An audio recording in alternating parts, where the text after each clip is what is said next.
in the Upper Peninsula. Bars statewide can continue to serve outdoors. The governor points to by nearly 25% of all COVID-19 diagnoses in June. And I apologize that I'm orange. Between the ages of 20 My computer does this, and I don't know why. I've tried fixing it. I've given up hope. Distilleries and vineyards, they can remain open. There are psychedelic is pretty cool. Yeah, I mean, it was really cool in March when we were all quarantined, and I looked like I had a fresh tan, but not so much anymore. And even playing with the lighting back here just then puts a weird glow behind me. So I'm done trying. You look lovely, Laura. Don't worry one bit about it. Orange is the new black. I was going to say the same thing. Said they compared results to existing technology. Those results were found to be highly accurate. President Trump says he had no problem wearing a face mask in public, claiming he is in an interview with Fox Business. No problem. Actually, I had a mask on. I sort of liked the way I looked. It was okay. It's a dark black mask. Nothing that was okay. I looked like the Lone Ranger. European nations are opening their borders to non-essential travelers coming in from selected countries, which the COVID-19 pandemic has been deemed sufficiently under control. Correspondent Fred Fletcher reports the United States, though not on that list.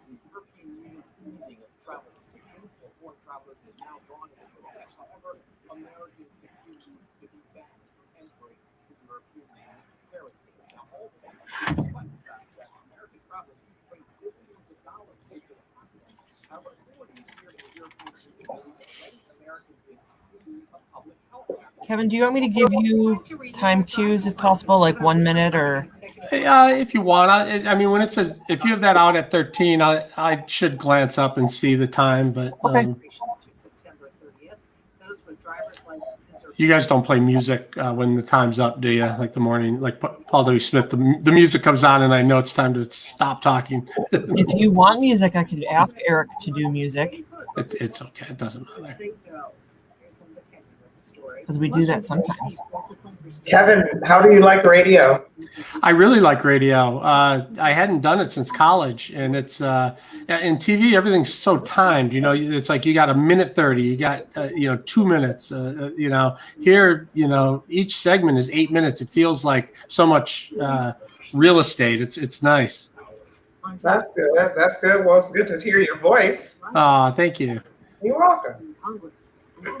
Balance of power, especially in the Senate.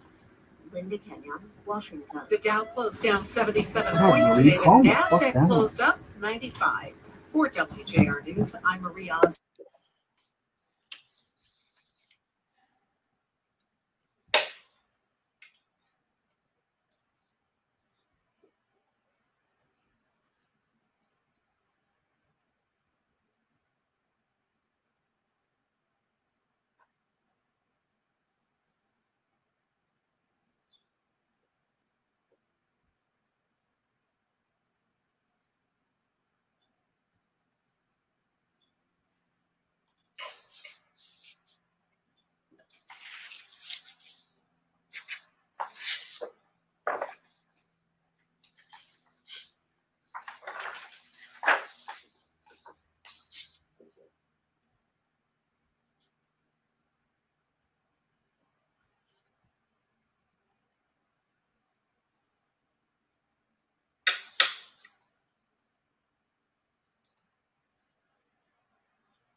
We're coming to you in about 45 seconds. All right. Probably more like 40 now.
Good afternoon on this first day of July. Have we got a great show for you today? Along with the big stories of the day, we are celebrating a fantastic professional golf event taking place at an amazing venue in the greatest city in America. I am, of course, talking about the Rocket Mortgage Classic at the Detroit Golf Club in the city of Detroit. 5 years ago, few would have thought it possible to have a PGA tournament inside the city limits, but there were believers. And last year, the first Rocket Mortgage Classic took place, and it was wildly successful. This year, there were plans to make it even better when COVID-19 swept across the world, canceling everyone's plans for almost everything. But the believers in the Rocket Mortgage Classic were not about to give up, and the people of Detroit never give up. And this weekend, we will have the second annual Rocket Mortgage Classic. And while there will be no fans, there will be the best golfers in the world, and Detroit will be the national spotlight on both the Golf Channel and CBS. With few sports being played right now around the world, you can bet the TV ratings will be enormous. And joining us now are some of the people helping to make this the event of the summer. Trina Scott is here. Trina, welcome to the Mitch Albom Show. Thank you, Kevin. It's good to hear your voice and to see you here and to share the exciting news about the Rocket Mortgage Classic this year. Yes, we are live on Facebook and on WJR 760. And for those of you who don't know, Trina Scott is the Chief Diversity Officer of Rocket Mortgage, a board member of the Rocket Giving Fund, and most importantly, a native Detroiter. How cool is it to be from Detroit, to see this tournament in Detroit? Well, you have to add that I'm also an avid golfer. I've been golfing since I was a young child. So it's super exciting to have the golf tournament in Detroit, not in the outskirts of Detroit, but in Detroit. And unfortunately, Kevin, we can't have fans this year because obviously safety is paramount. We wanted to make sure we kept our citizens safe, the golfers safe, and all that are involved. But we're really excited that we decided to move forward with the Rocket Mortgage Classic this year because we knew that we could help change the course in the digital inclusion efforts that we're going to have because of the digital divide that currently exists in the city of Detroit. And that is what's so cool about this tournament is it's more than just a tournament. It's an opportunity to improve so much in and around Detroit and Metro Detroit. Tell me a little bit about what changing the course means in the digital divide. Well, Kevin, I'm going to read some statistics because I think it's important for the listeners, the viewers to understand what we mean by digital divide. There are 22% of households that only have cellular access. There are 40% of households who do not have cellular plans, and there are 30% of households who don't have access to the internet. So when we think about the impact that it has been, at least on our city, around the world, really in our country, of not being able to access the internet, that really has put a lot of people in parallel to be able to not access telemedicine, to not be able to access resources for jobs, to not be able to access those other very important things like schoolwork. I have an 11-year-old, and I can't imagine if we didn't have those resources available for her to continue for the end of the year, and to whoever knows when this will all change. And so when we made the decision as an organization to move forward with the Rocket Mortgage Classic, we said that we have to do something where we can work as a community to really address a systemic issue that currently exists in the digital divide. And so by creating more access, will that mean there'll be centers or places where people can go to get on a computer, to get on a smartphone, maybe even people being able to get them into their own homes and into their own hands? Yes, I mean, that's the goal. Ultimately is to create broadband access for everyone in the city of Detroit. But we know that this is a process. We first have to determine where we are in terms of what parts of the city don't have it. And obviously, understanding who does not have access. But then in the immediate term, we need to be able to provide those resources. So creating community hubs is going to be vital, where we can have opportunities for people in their community, in the Detroit community, to be able to access resources within a 15-minute walk. So creating community hubs will be very, very important as we try to solve for the longer term of access for all Detroiters. And so that's just one of many steps, Kevin, that we have to take. And I'd like to just acknowledge that we've been working as a community coalition, not just the Rocket Mortgage company and family of companies, but we've engaged with other key stakeholders in the city, whether it be with our Detroit Public School Community District, whether it be the city of Detroit. Obviously, not-for-profit organizations have been very important to us. And then faith-based organizations have also been advisors as we've tried to figure out how do we go about the short and long-term sustainable changes that are necessary and needed for our citizens in Detroit. Anyone from Detroit knows we're the 313. What is Area 313 when it revolves around the Rocket Mortgage Classic? Well, when in golf terms, when we put the 313 together, there are 3 holes that if you get a par, if you get a hole in one, and if you get a par, it's 313. Then that money is donated for the player who makes it. That money is donated to not-for-profit organizations, including Connect 313, which is the effort that we've had in place here with changing the course. And so we're really excited about that. It's a fun way to engage, although we can't have fans cheering like we did last year in the 313 corner. It was probably the most popular piece on the course last year. We'll have people being able to virtually get involved. And we really want to make sure that everyone understands that, Kevin, this effort is a collective community effort. And so we want people to take the opportunity to engage online, whether it be looking on live as it's on TV, or being able to participate by donating.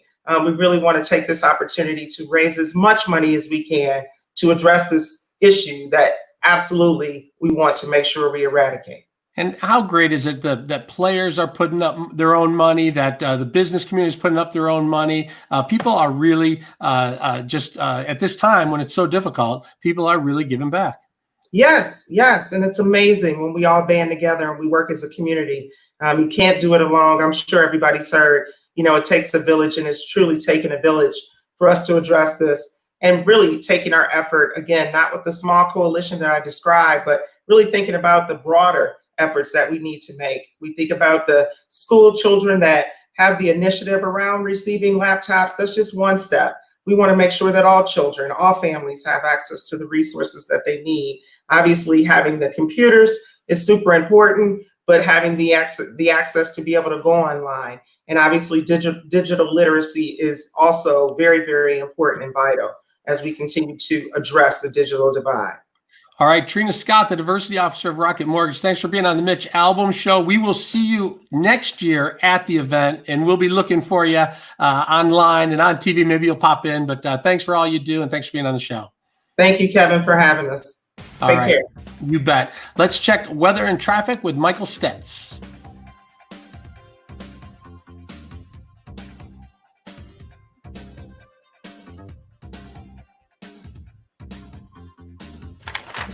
Great job. Thank you. Thank you. Appreciate it. Yeah, it's going to be so awesome. It was so fun last year. I had so much fun out there last year. But I'm really going to enjoy watching it on TV, where I can really just take it all in. I know. Because you feel like when you're at it, you miss it on TV. So I'll sit there and watch Jim Nantz talk about Detroit and the club, and it'll be cool. It will be really cool. I was on the course doing some promo stuff on Friday, and it just was eerie. I don't know if you golf, but I do. On a golf course, and it's already quiet on the golf course, but when you go to watch it, you expect some kind of high pressure in charge across Michigan, and keep all the rains at bay well to our southwest for the next 7 days or so. It's safest if no one's on the course when I'm playing. I feel the same way. Thank you for having me. All right. Good luck. Have fun. All right. Bye-bye.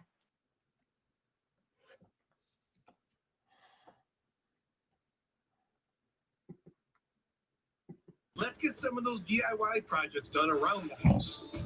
Jerry, how are you? Jerry Franks. Thanks for tuning in. Emily's here, joining the Facebook Live. We're figuring out the Facebook Live as we go. I didn't know where the music was, so thanks for telling me to go. I don't know how long I was sitting there, Laura, but that was my fault. I apologize. That's okay. It's fine. On radio, they don't know. It's just a moment of silence. There was music on air on our. Oh, okay. Gotcha. That's all right. You just that worked. Whatever. I forget what you said. I think you said go. Okay. Yes, I had already put myself away, so I needed to just let you know on the side there. Yeah, that's good. and repairing of your rental homes. That's why the Better Business Bureau. I think people watching this on Facebook Live enjoy watching how confused we are. It's part of the fun. It's all the fun. That way we don't fall asleep here on the show. We're too busy trying to figure out what to do next. So we're gonna we can take calls, right? That's fine. We can talk about the closing of the bars and whatnot in this next segment. Yeah, we can talk about your masks and stuff. We don't have any calls right now, so I will try to get those. I'll just throw the number up, Mitch's number up. We'll talk. Do you have Mitch's number? Yeah. 877-44 Mitch. Yeah, we can talk about masks. We'll talk. Is Eric pop in or not? Yeah, Eric's here. He can join in. All right, he can jump in if he likes. Yeah, he'll be the little boom sound around the Rocket Mortgage image. He won't personally be on camera, but he'll be there. Gotcha. Now on DirecTV, Xfinity, Dish, Optimum, Cox, Fios, Uverse, suddenly. We'll be back in about a minute. All right. Where are you hot boxed at? Oh, that's fine. I can kind of feel my toes again. Are they going to intro the show again, or some music, or? Yeah, he'll bring in music, and I will unmute him this time, so you'll know. I didn't want to leave it up so that everyone was talking over the commercials and music and everything. And then I got busy doing Other things. my podcasts. If you have symptoms of a heart attack or stroke, the advice is still the same. Call 911. For St. Joe's, I'm going to unmute Eric and mute myself on here, and I will be on mic behind me. Okay. The on-air feed. MEDC has dedicated programs and resources available.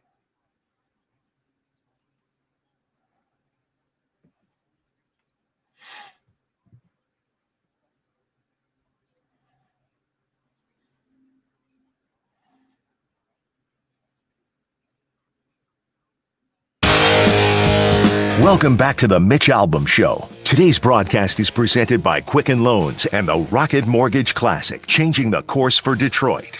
Find out more how the Rocket Mortgage Classic is connecting the community and ending Detroit's digital divide at changingthecourse.rocketmortgageclassic.com. Once again, in for Mitch, here's Kevin Dietz. All right, we want you to join in on the show now. Call or text 877-44-MITCH, 877-44-MITCH if you want to talk about last year's experience at the Rocket Mortgage Classic, or if you'd like to talk about this bit of breaking news that we're going to talk about with our own Laura Hessen and Eric Dortch. The governor is ordering the closure of all indoor bars through most of lower Michigan, including Metro Detroit, but excluding much of northern Michigan and all of the Upper Peninsula. You probably heard a little bit of this in the news update, but bars can continue to serve outdoors, which is good. But the governor says because of spikes in COVID cases, that indoors is off limits. And that's going to come as bad news to a lot of people. We've been making some progress moving forward, and now we take a step back. This is something that also happened in Arizona. They shut down the bars. In Florida, the hospitals have been starting to really flood with young people in their 20s who caught the virus at a bar. We, of course, heard about the East Lansing bar, Harper's, where 70, 80 cases. And then several of them brought it back to Grosse Pointe, where there was a spike. Fifth Avenue and Royal Oak had a couple of cases. So now, after making strides to move forward, Laura, it looks like we're starting to move backwards a little bit. Unfortunately, but at the same time, it's kind of going to be expected. We're seeing each other, and we've slowed the curve. I mean, it's going to go back up a little bit, but that's part of getting back to normal life. Yeah, I'm not overly surprised. It's one of those things that you'd like to think that as everything opened, if everybody was really careful and cautious, then you might be able to stay open and keep opening more things. But it's just not human nature to do that. The more you're out and about, the more you are to start moving from a fist bump to a shaking hands to the mask is on and the mask is off. And everybody keeps telling us, don't lecture us about wearing a mask. Don't lecture us about wearing a mask. That's okay. But, people at the bars were definitely not wearing masks. Then there were spikes, and now the bars are closed again. So if you want to go to a bar, now you can't. So that my biggest concern and issue with this is we've gotten very good at the contact tracing to an extent. We're a lot better than we were before, and we're seeing all these alerts.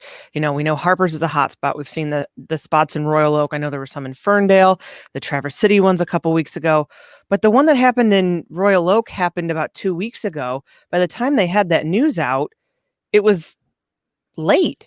I mean, you could have spread it we need to get better and quicker at it. Yeah. Well, so Jim is on Facebook Live, and he brings up a point that my kids talk about this. A lot of people I know talk about this. It's interesting. He says, looks like the fear mongering is a real trend. COVID-19, 1% of people who catch COVID pass away. And it depends, you can look at numbers any way you want. Obviously, thousands of people have died. Thousands of people die from the flu every year. People die all the time. A lot of young people feel that it's okay if they catch COVID. It's like catching the flu. They'll survive it. It may be uncomfortable for a couple of days, maybe a week, but they'll survive it. But the problem, but most young people for sure, and lots of people, even my age, think we should stay open. And if you catch COVID, then you're sick for a while, and then you move on and you're done with it. That I think it's less than 1%, Jim, that are actually dying that catch COVID. The secret is if you open the bars and everybody goes and catches COVID, how do you make sure they don't get near vulnerable people? How do you keep the kids from staying away from their grandparents, or do the kids stay away from their parents and then the parents have to stay away from their grandparents? The problem is that if the young people are catching it, how do you stop it from spreading? So if you don't mind catching it, Jim, that's okay. I don't even know if I mind catching it. I just definitely don't want to give it to my parents. My parents are 87 years old and 85 years. I don't want to give them COVID. So I don't want, if my kids are going to the bars, I have kids 25, 22, and 21, and they do go to the bars. So we're real careful not to let them give it to me and me give it to my parents. And they haven't been seeing my parents because it's just too risky. But for the general public, why not let people decide for themselves? I was talking to someone the other day, and they were saying, well, it reminds me of the seatbelt laws. Why do I have to wear a seatbelt? If I don't want to wear a seatbelt, I realize seatbelts can save my life and may increase my chances to save my life in a car accident. But if I don't want to wear one and I want to take that risk, I should be able to. If you don't mind the risk of COVID, which the risk of dying is very low, should you be able to go out and catch it? The governor says no. She has shut down the bars for most of the state, saying it's just too dangerous. These kids are catching it. It's spreading quickly. It's on the move again. We don't trust the kids not to pass it on to those who are vulnerable. And but it certainly is a fair conversation. Another conversation is the masks. It's almost like mask wars. Should we wear masks or should we not wear masks? And should we be mad at people who don't wear masks? Jennifer Aniston went on Instagram to tell us that we need to all be wearing our masks, and we better be wearing our masks. Did you see the story about the Detroit preacher? He was going to pick up his pizza, and he left his mask in the car, and the person who walked the pizza out of the pizza shop to give it to him said, "Where's your mask?" He said, "Oh, I left it in the car." And then, according to the preacher, the worker intentionally coughed on the preacher, and he felt that was like assault. If she was sick and was intentionally coughing on him to give him COVID just because he wasn't wearing a mask. I mean, how far do you go? What does that change? What's that? Just because he's not wearing a mask, it's okay to suddenly cough on the food? Well, she was coughing on him personally. Well, but then where was her mask? I don't know if she pulled it down to cough or she had it on and coughed through it. I have to look at the video. It is on video, but it's kind of the point of it. Like, I mean, do you feel shamed if you're not wearing a mask, if you decide not to wear a mask? I have a mask everywhere, but I notice sometimes I open my glove box and the mask isn't in there. And I'm like, oh, do I turn around and go home and get my mask, or can I go to the gas station without a mask because I'm not going to see anyone, but I am going to touch the gas pumps. And, I just don't know. Should you be able to decide how much risk you want to take, or should the government tell you, no, we're not going to allow you to take any risk. It's less than 1%, but sorry, we're not going to let you go out. Yeah. I think that's more though. Is it the risk you want to take, or is it the fact that it's really you're risking everybody else's health? Because there's no alarm. Like the second you get this, you don't automatically know you have it. So it's a week or two of you potentially spreading it, and it's that kind of, you're risking other people. But the person coughing on the preacher, that's just crazy to me. Yeah, I mean, I think you should wear the mask, if not for yourself, for the other person. You don't know if they're vulnerable. You can't look at someone and say, oh, they're not vulnerable. There's young people who are vulnerable, and it's not just by age. So we have a lot of masks and we wear them. But if I see someone who doesn't have a mask, I don't taunt them. But some people are out there doing that for sure. Some people feel that strongly about it. Like, put your mask on. They'll get in your face. People also, and I've had this happen to me on accident because I do try to follow the arrows in the grocery store, but they have yelled at me.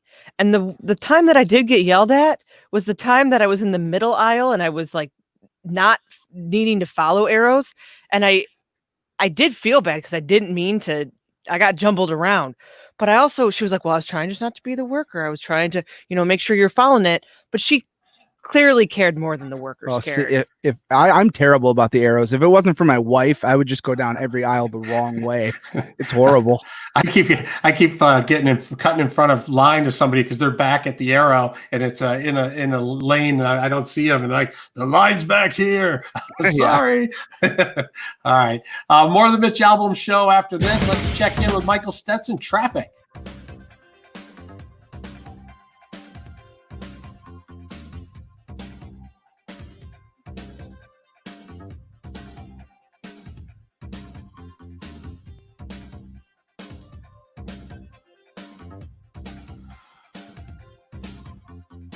Linda, hello. Welcome to Facebook Live. Shelley closed Michigan bars, not where her cottage is, in Traverse City again. Yeah, get that boat in and keep the bars open in Traverse City. Traverse City is a big enough city. I would think that they would close the bars. I could see maybe Gaylord being small enough, or Mackinac City maybe, or Sheboygan, or some of those Alpena, some of those smaller towns up in northern Michigan. Traverse City is a pretty big city. It's as big as Southfield, probably. So I don't know, Linda. I don't know if she's got plans to be in Traverse City and wants to go to the UNI at Traverse City, and it's going to keep it open. But there's not as many cases up there. But Traverse City is going to be packed with people from downstate this weekend. So I don't. That's what makes people mad. The inconsistency of it all. Be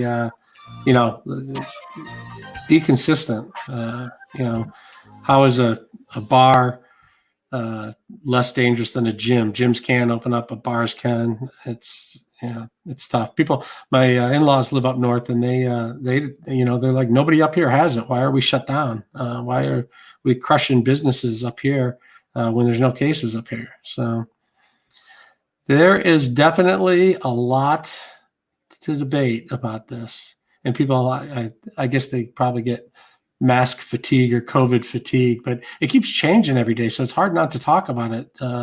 One day it's open and one day it's closed, and schools are open, but how are you going to go to school? You're going to wear, your kids are going to wear masks. Are your kids going to social distance and learn? They say, oh, there won't be social distancing. But then as soon as the first kid catches COVID, will all the schools close? It's not easy. We had the governor on this week on the Paul W. Smith show, and she said, I'm going to decide day by day. I'm going to look at the numbers and try and do what I think to keep people safe.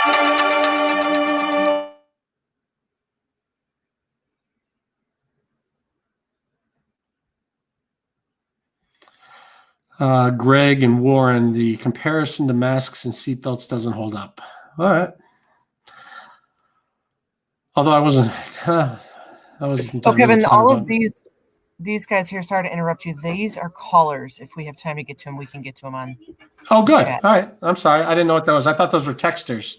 No, So sorry. those are Yeah, callers. we've got a mixture of it all. So I know Okay. we've got a couple guests coming up here, but I will. Okay, so if you have stuff up here like Greg and Shelby Township, he's talking about. Okay, I got you. These are calls. Yep. And I'll keep All you right. posted as we go through these. Like I said, I know that we've got some guests, so we'll get to Okay. it as soon as we can. We're definitely at the end of the show. The last 15 minutes, we're definitely going to take calls. So if we don't get to you guys now, you can call back, Mike and Greg and there are 260 Everyone else. 262 cases of COVID-19. and everyone else. Brenda is calling me, so I'm going to mute myself. All right, TP, what is the death rate? I think. All right, TP, I'll double check. I think Michigan is less than 1% of people who catch COVID are dying from it. It's definitely less than 2%, but I will look that up on the next break. All right, TP, and see what the death rate is in Michigan. Pretty sure it's less than 1% though. But I will check. If you have it, if you want to Google it real quick, TP, go ahead and pop it on here.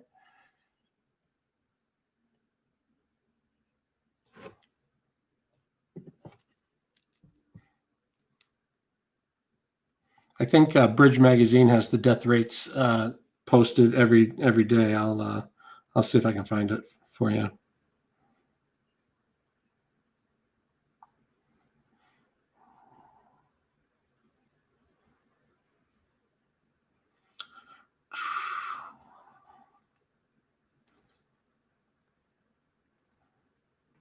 Let's see what the tracker says.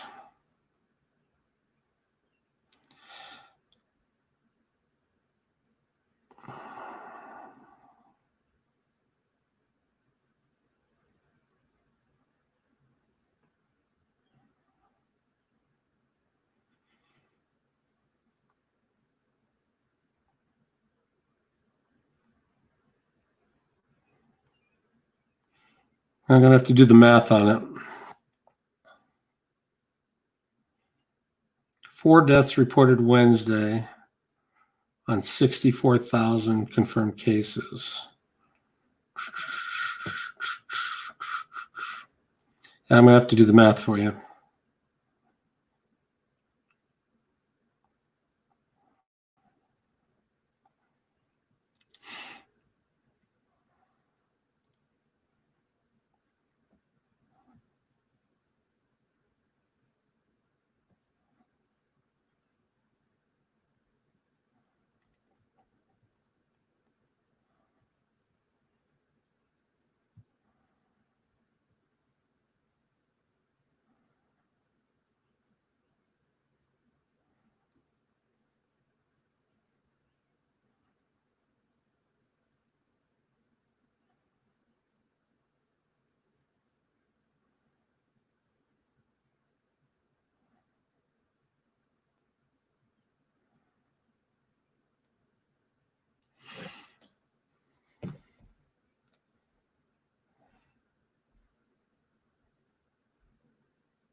Welcome back to the Mitch Albom Show. Today's broadcast is presented by Quicken Loans and the Rocket Mortgage Classic, changing the course for Detroit. Find out more how the Rocket Mortgage Classic is connecting the community and ending Detroit's digital divide at changingthecourse.rocketmortgageclassic.com. Once again, in for Mitch, here's Kevin Dietz. And the number to text or call us on the Mitch Albom Show is 877-44-MITCH, 877-44-MITCH. Right now, we have a special guest joining the Mitch Albom Show is Brenda Jones, the Detroit City Council president, who is also a candidate for Congress in Michigan's 13th District. Brenda, thanks for being on the show. I am blessed. Thank you for having me here. How are you this day? I'm doing great. It's a beautiful day, the first day of July, summer in Michigan. It doesn't get any better than that. You get that right. And, it seems like summer is here to stay. So I feel great. That's great. I wanted to talk to you a little bit about the Rocket Mortgage Classic. I don't know if you're a golfer or a golf fan, but boy, you have to be a fan of such a big event being in the city of Detroit, in the city limits. It was on the Golf Channel all day today. The city looked beautiful. It's going to be on CBS all weekend. Jim Nantz will be here, one of the biggest names in sports, calling the golf and talking about the Detroit Golf Club and the city of Detroit. What does it mean to you as the city council president to be able to show off the city of Detroit to the world? Actually, being able to show off the city of Detroit, and thank you for asking that question, is an awesome thing. But the other thing that makes it even better is the donations that they will be given to many of the nonprofits in the city of Detroit. And so showcasing Detroit is always an awesome thing, but knowing that nonprofits are also going to be able to get dollars from this to be able to assist our children is something that is also a good thing when it comes to the PGA. And so last year, $1.2 million was given to our nonprofits. This year, they are holding up to the same thing that they did last year, and they are still going to give that $1.2 million to the nonprofits.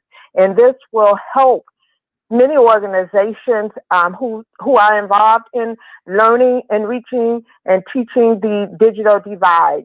And Detroit, is one of the largest cities that have a problem with digital. And so 30% of our city is not connected to internet.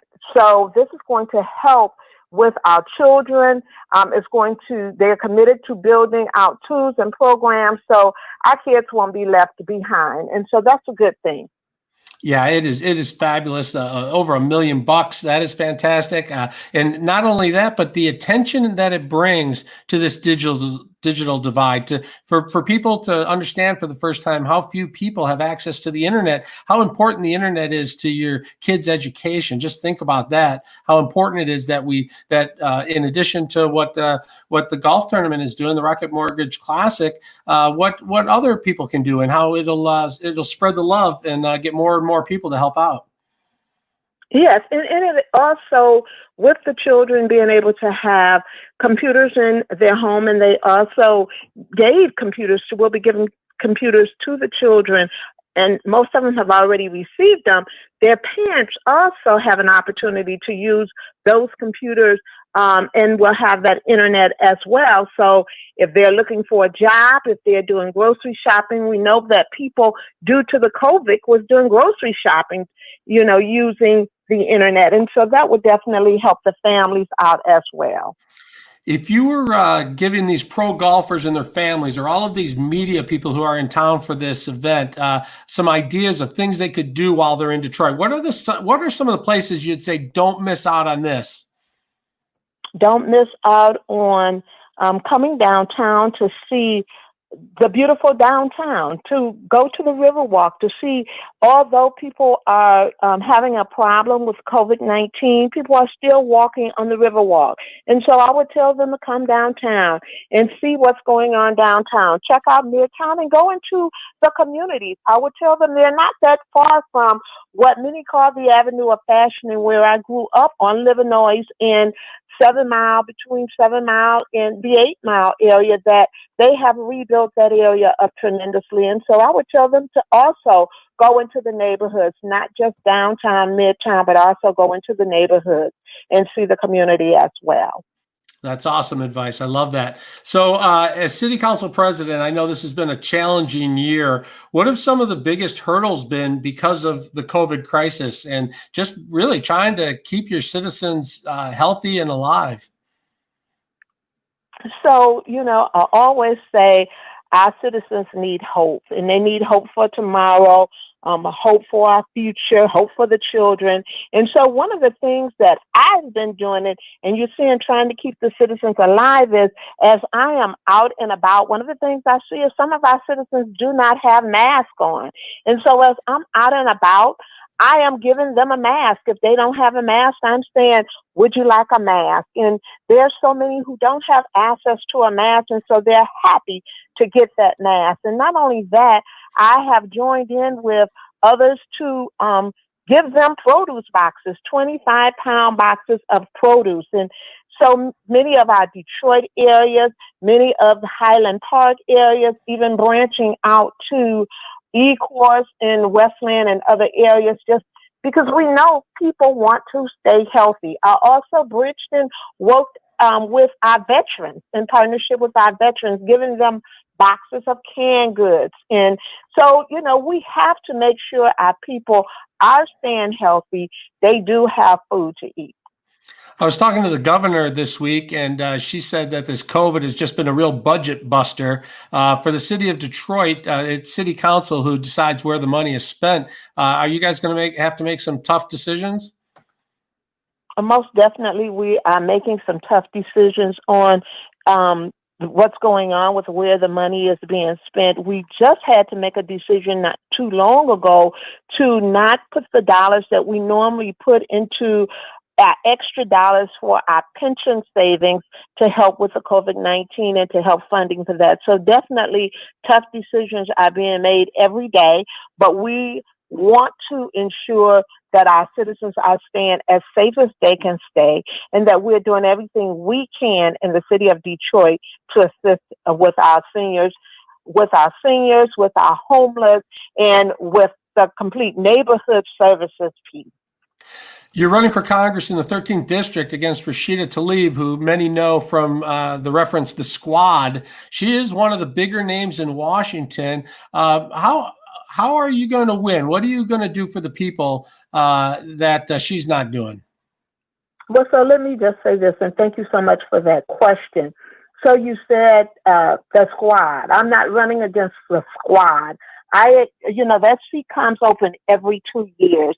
And so I am running to return back to a seat that I once held. And I held that seat for 5 weeks. And during those 5 weeks, I voted 77 times and introduced the 2 bills. And so I'm running to not embarrass the 13th Congressional District.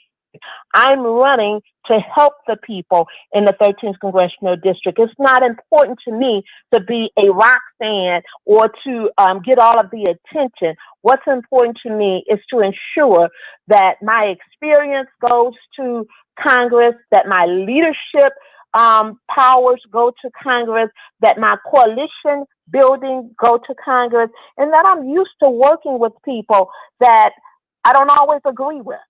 And so I'm used to working with those people in order to get things done. And so that's why I am running for Congress, to be able to get things done for the 13th Congressional District, and also to unite our community, to rebuild the 13th District economy, and to help improve the family and the senior and the neighborhood services.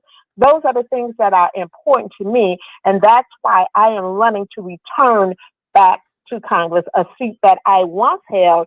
And also, it's important to me to note that 4 of the individuals that also ran in 2018 when I ran are endorsing me. And that is Mayor Bill Wow, former State Representative Chanel Jackson, former Senator Coleman Young Jr., and former Senator Ian Conyers are all endorsing me and not the incumbent. So I'm running to bring that experience that I have as a legislator, the experience I have in working with people on the ground, All right, Brenda. getting things done. We're going to have to cut you off there, but we appreciate you coming on the Mitch Albom Show. Enjoy the Rocket Mortgage Classic, and we will talk to you again real soon. Thank you so very much. Thank you for having me on the show. Stay safe. And to all of the listeners, please wear that mask and stay safe while you're out. Enjoy the weather. All right, Brenda Jones, Detroit City Council President. Let's check in with Michael Stetson, traffic.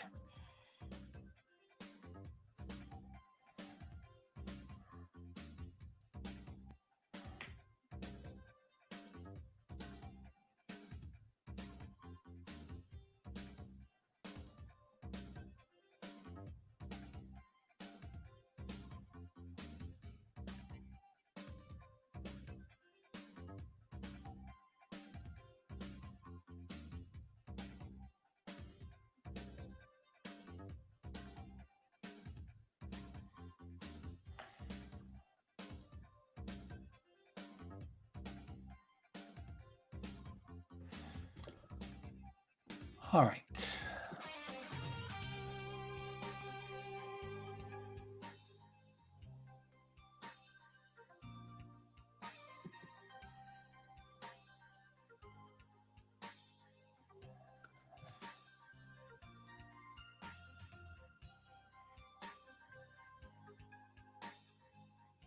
Well, the heat building into the holiday weekend. We're talking about some mid-90s by the Friday forecast and knocking on the door of records for the Motor City. We're at 88 this afternoon and above average, 67 tonight, 92 degrees tomorrow, and 93 on Friday. I'm meteorologist Scott Laurie, more on News Talk 760 WJR.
Welcome back to the Mitch Albom Show. Today's broadcast is presented by Quicken Loans and the Rocket Mortgage Classic, changing the course for Detroit.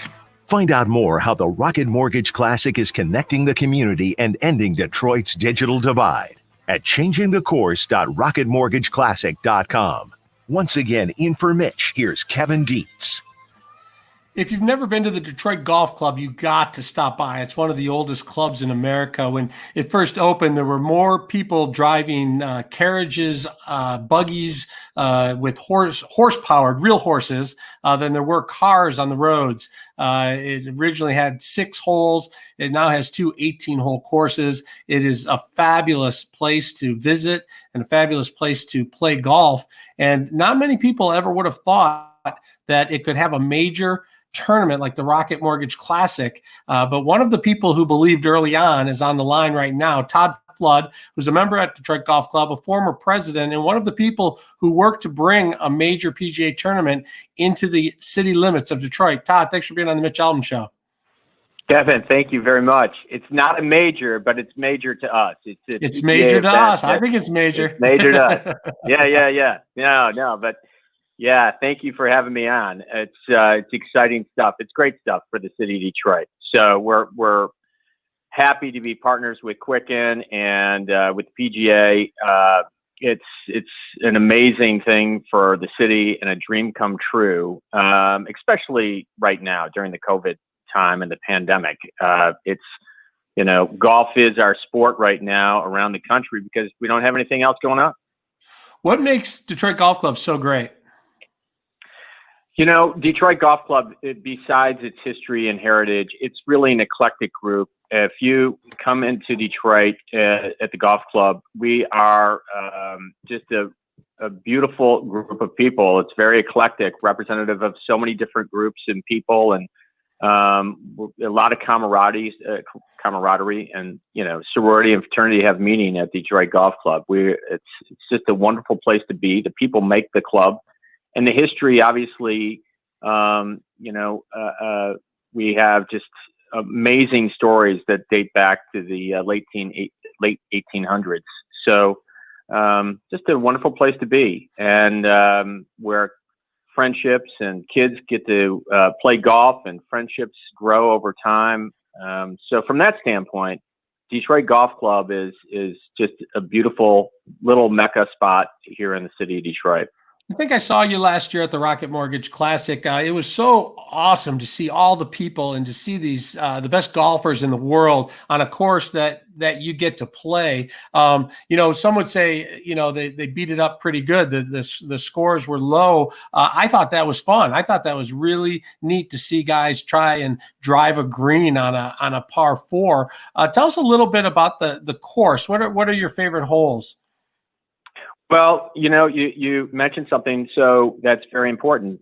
If I could bottle Jay Monahan, the chairman of the PGA, and bring him around the country. I mean, this guy's a genius, a great leader of the PGA, but he saw a vision with DGC, and it's really not so much about the difficulty of the course as much as it is, as the course itself. It's playable, but don't underestimate the difficulty of DGC. Right now, our rough, I think people are going to have a difficult time. If you're around the greens, the rough is gnarly. It's at least 5 inches. Last year it was 3.5. We didn't roll the greens on the last day. They're rolling them every day during the tournament. It'll be soft and receptive, but if you get in the rough, and the green speeds will be up there. All the players so far, as of today, have said it's in great condition, insane condition, as far as difficulty of it goes. So the low scores, it is fun to watch, right? Ratings go up when you see low scores or you see train wrecks. So that is fun for the layperson to watch. And the par 4s that are drivable, I mean, look at last week at Hartford. There were a couple par 4s that the guys were driving and the fans were loving it. And if you hit the one par 4, I think it was 16, I believe, anyway, you hit the green and you hit it the wrong way, it would go into the water. Yeah. So those are all exciting things that help ratings go up and for viewers to go up. So the difficulty of our course we had obviously a great story, a Cinderella story with Nate Lashley winning it last year, and what he had to go through in his life, and him winning was just wonderful. But he was one of a few people that had, obviously 22 under par. Everyone else was pretty standard throughout the PGA Tour. If you look at the other venues, the 16, 17s under par were pretty much right around there as the majority of the pack. So there was the anomaly, and that happened. But I think just because I absolutely rain, you'll see some reception to the course. I loved watching it, Todd. I loved every bit of it. The course is beautiful, challenging, over 7,000. Yeah, it's long, it's great. But before we run out of time, I want you to share the story of how this tournament made it to DGC, because people don't really know that story. Well, it's a long story, but I'll try to pare it down. When Tom Purcell started off with the baton and talking to the PGA, I became president in 2010, and we just kept on moving the ball down the field. And what the vision was for the city of Detroit was kind of to visualize East Lake and bring back the section of Detroit where there was an East Lake is where the final tournament of the season is. That was very similar to between 6 Mile and 7 Mile. I mean, there was a lot of crime. There was, not great education. And East Lake brought back the students and brought back the money and the philanthropy to that part of Georgia. We brought in the mayor of that small town. We brought in the PGA, and we said, we want to make this the staple for this area of Detroit. And we just kept on working. We had Cadillac at the time. We had a possibility of bringing it in, and this kind of fell through the cracks at the last minute. And Andy Glassberg, God rest his soul, what a beautiful human being. He picked up the baton along with some others, and they kept on the driving force to partner up with the PGA and that bring to Detroit, which has never happened before. We haven't had a tournament here in this city, and bring in the infusion of giving back to the schools, to the teachers, to the students. We wanted those donations to come in, and we wanted to bring in commerce, and we wanted to be part of just a great organization. And anyone that knows what the PGA gives back as far as charities go is insane. It's amazing what they do. And that's what we wanted. And that's what, was visualized. Mayor Duggan, he came in and helped within that picture in the city of Detroit. So it's a long kind of drawn out process, but over 9 years, it finally came to fruition. And here it is. Well, thank you, Todd Flood, for sharing the story, and thank you for helping in your part to bring the Rocket Mortgage Classic to town. And I hope that you enjoy it on TV this year, and I'll see you out there next year. Thanks for being on the Mitch Albom Show. Thanks, my friend. Be well. All right, let's check traffic with Michael Stetz.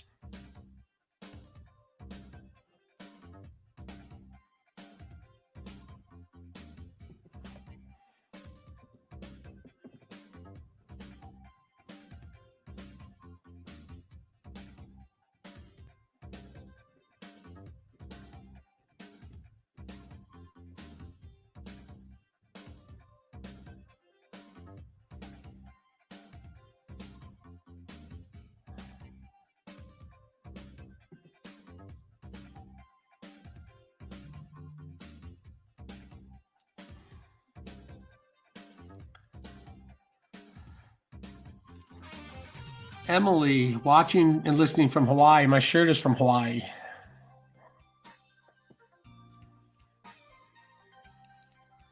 Clay, Paul W. Smith, question mark. I'm not sure what that means, but Paul was on this morning, did a great job. I'm going to be on with him. I'm going to be on for him tomorrow, and then Paul will be back on Monday. So that's WJR Detroit. That's what I know about that. HD2 Detroit, the great voice of the Great Lakes. 760 WJR, where Detroit comes to talk.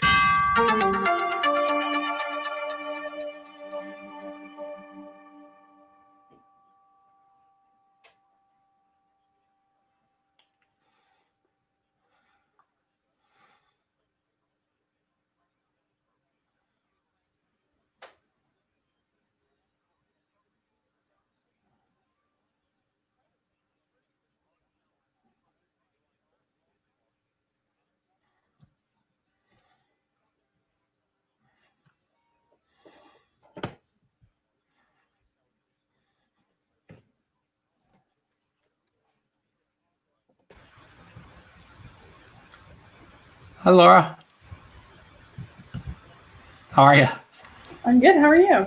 Good. We're on Facebook Live right now. We'll be on the show in a couple of minutes at about 6:05, I think. Perfect. Sounds great. Yeah. How's it been, the new format? I've been using the StreamYard for a while. I kind of like it. It's new for everybody, so anything that's new, there's a few hiccups along the way. Sometimes we forget to unmute or mute, but yeah, it's going good. I think people like watching on Facebook. They can see the people if they don't, if you make it feel like they know them a little bit more, and then the behind the scenes, they like to see us scrambling to try and figure out what we're doing, what's coming next. I guess it does bring sort of a human element to what often seems non-human, right? Right. It would be maybe in TV they should start keeping during the commercials to have a small box of what's going on behind the scenes during the commercials. There you go. You got to be excited, huh? Oh, very excited. And today was such a fantastic day. I mean, it was absolutely wonderful. So you just maybe you could talk a little bit about that, but you just don't know, because all of a sudden there can be a spike in cases or something can happen. You just don't know. It's so scary. Yeah. I mean, that's the sole reason why we've been so careful and concerned about not letting people on the course who don't absolutely need to be. So right. Yeah, I think it's been an interesting event, but certainly we've seen a lot of people rise to the challenge. Yeah, but if it had been canceled this year, it would have taken a lot of momentum out of what started last year and what you're building towards, and this will really help. Yeah, exactly. We want to find creative ways to, maintain that spotlight on Detroit and keep our momentum going, as you said. So I think it's important, and I'm really glad that we found a way to make it happen.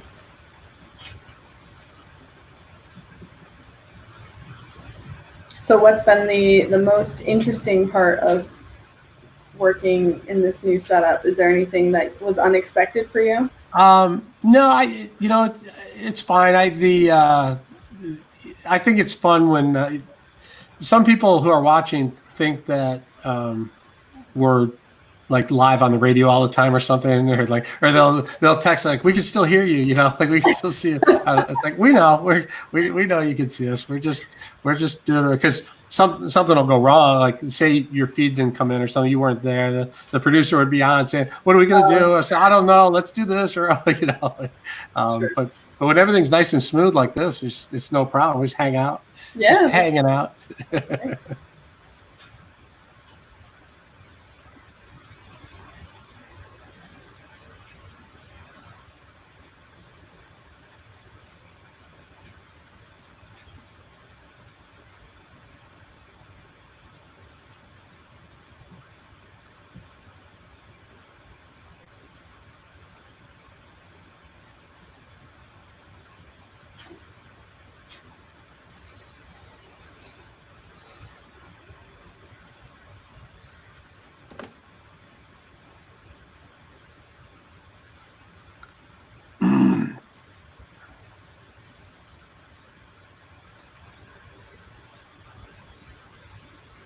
How's the coverage been so far? Is it hard to break through the COVID?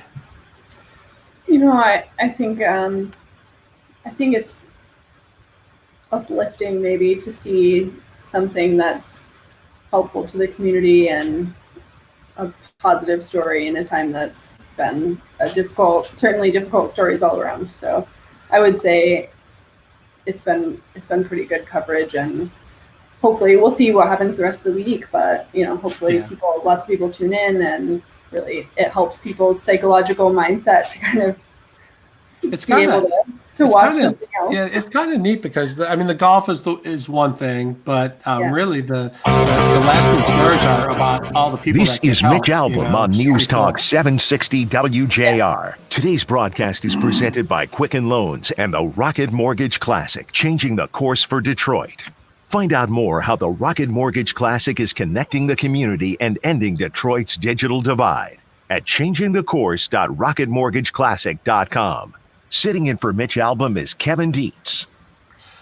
Welcome back. The number to call or text is 877-44-MITCH, 877-44-MITCH. Joining us now on the Mitch Albom Show is Laura Grauman. Laura is the Vice President of Quicken Loans Community Fund and board member of the Rocket Giving Fund. Laura, that's a pretty cool job. It's a very cool job. I'm grateful every day I get to do it. Thanks, Kevin. It's great to be here. Yeah, it's nice to be a part of giving back and going to work and saying how can we give more? Who can we help today? That's right. Well, and in such a critical time for our community, it's about always asking ourselves, how can we use every bit of what we do, every tool that we have at our disposal to make the most impact in our community. And I'm really excited that, through the Rocket Mortgage Classic, we've been able to do just that. Yeah, so all eyes are on the Rocket Mortgage Classic this weekend. How do you use that opportunity to encourage people to give, and how do you decide, where to give and who to help? Well, the Rocket Mortgage Classic has always been about shining a spotlight on the city of Detroit. As you know, this year we don't have fans, so that certainly presents a different type of format and a different challenge for us. And so in addition to just spotlighting the city of Detroit on a national stage, we're also always about creating that long-lasting generational impact, really changing some of the systems that have been not helping us as a community, that have really increased the inequities in our community, and making sure that we're dismantling those systems and rebuilding systems that are equitable. The main piece that we're working on at the Rocket Mortgage Classic is bridging the digital divide. As a technology company ourselves, we think that we've got a unique perspective on this issue. And beyond that, we've seen every one of our partners, whether it's a student who can't access their education, or a nonprofit who can't deliver their services, or a job seeker who can't access their employment, or even a senior citizen who's struggling to stay connected with their friends and family. It affects every resident differently. And in the city of Detroit in particular, we're the most disconnected city in the United States, with over 30% of our residents who don't have access to internet in their homes. So this in particular is a long-lasting challenge that has really been highlighted during the last couple of months. But with COVID, we know that increasingly we're going to be part of a more and more virtual society. And when we have resources and education and employment that has to be accessed virtually, technology is no longer a privilege. It has to be a right for everyone in our community. So, one of the big problems in Detroit is transportation. People don't all have cars. They can't all get around. I always thought what would be a great charity would be to try and create a place where there was a library or books available that everyone could walk to. What you guys are doing here now with the neighborhood tech hubs is basically the same thing, because if you have technology within 10 minutes of everybody's home, you basically have a library through that technology. That is such a life-changing thing for families in poverty.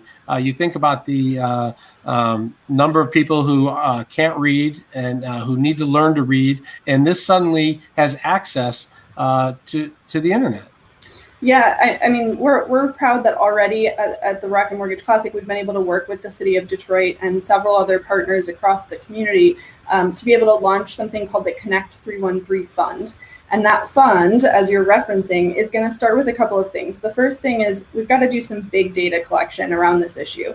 We know that a lot of people have been focused on the digital divide in pockets across our community for a long time, ourselves included. We've been big contributors to bridging the digital divide. But there hasn't been one organization that's been solely focused on holistic citywide digital divide strategy. And that's what the Connect 313 Fund is going to do. We're going to start by collecting a lot of data around which neighborhoods are connected, which neighborhoods are not connected. And that will help us make much more intentional decisions about how to invest in communities across our city in a way that's going to impact the most people. And then on top of that, our subsequent investment is going to be really focused around these neighborhood tech hubs, because we know that there's so many nonprofit partners who are already doing some type of digital inclusion work, but they don't have the capacity or the tools to scale that work up in order to serve the needs of their neighbors. And so these neighborhood tech hubs are really going to help those nonprofit partners like Brilliant Detroit and others who are working so diligently around our community serve not only their clients that they serve every day, but then also act as a safe space where people can access technology, digital literacy training, and devices. You know, thousands of people are working behind the scenes to make the Rocket Mortgage Classic great. And that's so awesome that so many people get involved. You have to be thrilled, and they have to be thrilled that the Rocket Mortgage Classic was honored with the PGA's Tour Fairway Award. Can you tell us a little bit about what that is and what that means to you? Well, we are very honored. Last year, we were the most awarded PGA Tour event on the tour, which was incredibly meaningful, especially since it was the first year of our event. So that really hit home and said that we were doing something great. It also set the bar very high for this year. So we're really excited to try to meet and exceed that bar. But the Fairway Award in particular is really all about the emphasis of diversity and inclusion that we had on our event last year. And that we're continuing within the event this year. So really a huge focus on making sure that the event itself is community driven, that we're seeing diverse fan base, and that we're incorporating Detroit-based vendors, minority vendors, and women-owned vendors into the vendor mix itself when we're producing the event. And we had the Detroit City Council President, Brenda Jones, on, and she said that, it's hard to raise money when there's no fans at the golf tournament, but the donations are not going to be limited this year, even if the profits are down. The community is still going to win in this situation. Actually, what we've seen is people are incredibly motivated to participate. And just today, we had a really fantastic event that was featured nationwide, where we saw people from Bubba Watson to Ricky Fowler, our golfers, to other partners of ours like Workday across the country stepped up and donated themselves to this vision. So what we're seeing is that the digital divide is absolutely a vision that people are motivated by and want to make sure to address.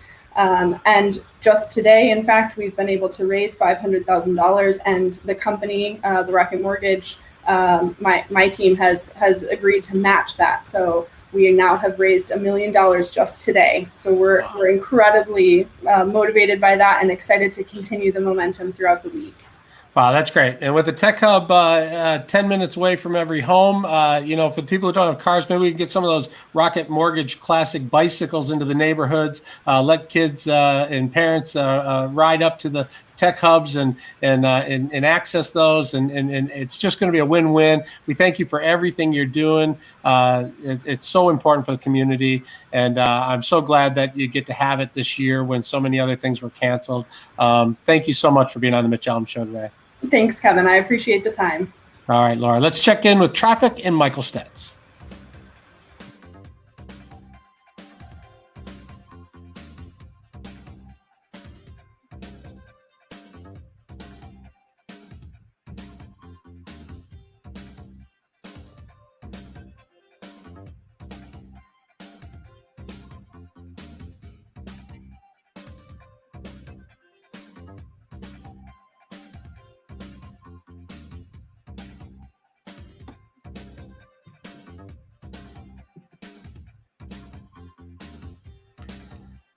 Emily, I can't read upside down what my shirt says. It says the Ocean Course. I don't know if you're familiar with the Ocean Course. I did not play there. I wish I had. Uphill climb into the holiday weekend with temperatures climbing into the mid-90s. Made it to Hawaii one time, but I did not get to golf. I was there for work. Also, now records this time of July in the upper 90s, and we won't be far. 88 this afternoon, 67 tonight, and 92 tomorrow. If we go, what course should I be playing? 760.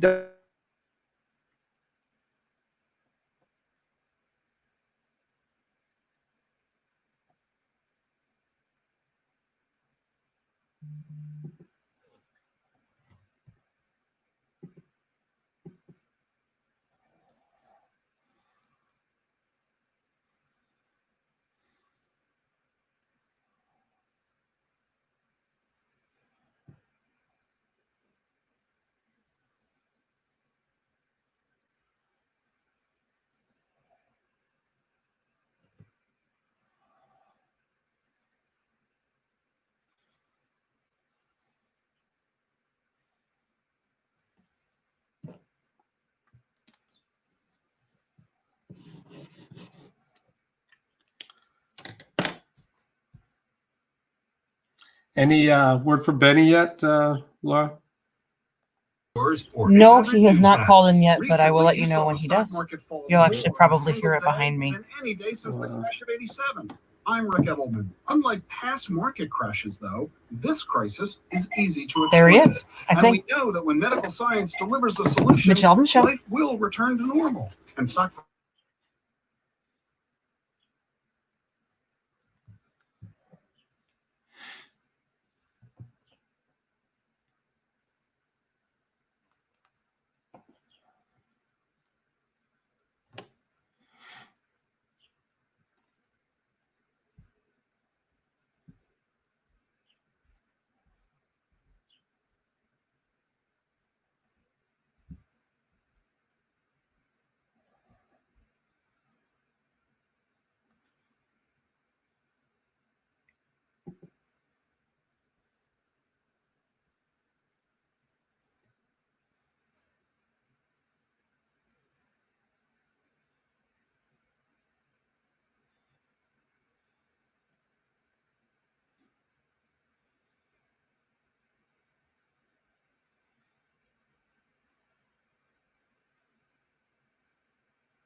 He is there, and I'm having a hard time talking to him today. I went through Guy, Mitch, and finally got to you. Steve Courtney. Certapro painters took excellent care of me. I had their exterior painting done, and they were on top of their game. They provided a custom project plan, firm estimate, and daily progress reports. You can trust Certapro painters to get the How job much done time till we come back, Eric? Interior or exterior, residential or commercial. Certapro can take care of it all. Schedule your free. We'll be back in about 30 seconds. Each Certapro.